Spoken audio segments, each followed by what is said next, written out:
On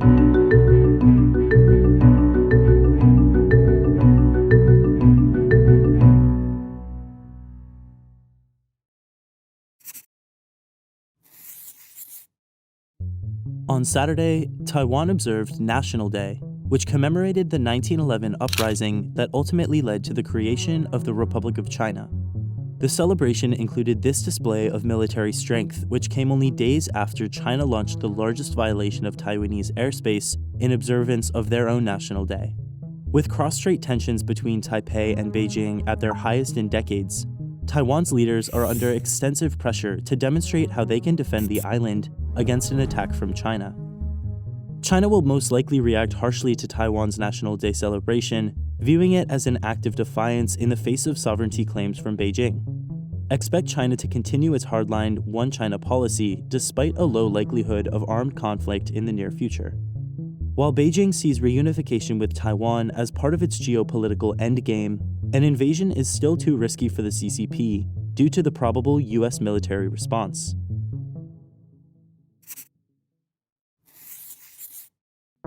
On Thursday, Malaysia's parliament voted to pass the 12th Malaysia Plan, a 5-year development plan introduced by Prime Minister Ismail Sabri Yaakob, aimed at improving the nation's COVID-struck economy.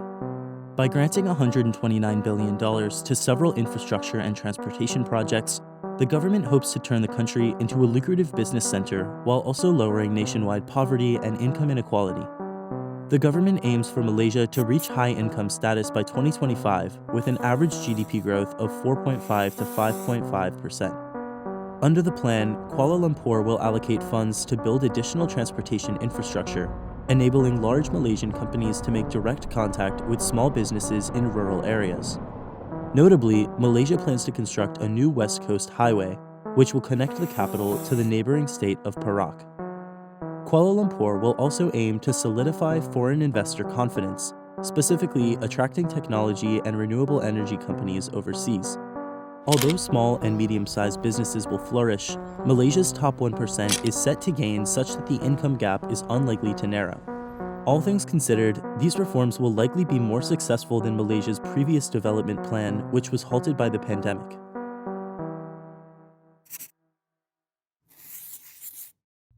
Former Foreign Minister of Japan Fumio Kishida has won leadership of Japan's ruling Liberal Democratic Party and was subsequently confirmed as the Prime Minister of Japan on Monday.